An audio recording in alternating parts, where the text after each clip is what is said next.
আমরা চলে এসেছি সেই জায়গা যা অধীর আগ্রহে আমরা এতদিন ধরে অপেক্ষা করেছিলাম এই রাস্তাটার জন্য। একেবারে গুহার মতন রাস্তা, যা ছাদের মতন করে পাহাড় কেটে করা হয়েছে। পুরো একটা মনে হবে যেন গুহার ভেতর দিয়ে যাচ্ছি। ওপরে ছাদ রয়েছে, দেখো দৃশ্যটা দেখেই বুঝতে পারবে।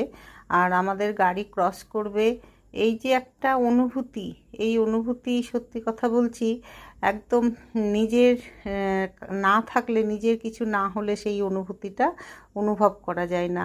যতটা আমি অনুভব করছি হয়তো তোমাদেরকে সেটা কতটা অনুভব করাতে পারছি জানি না। একেবারে এই যে গুহাটা দেখেছো, এই গুহাটার ভেতর দিয়ে আমরা কিন্তু এবার যাব।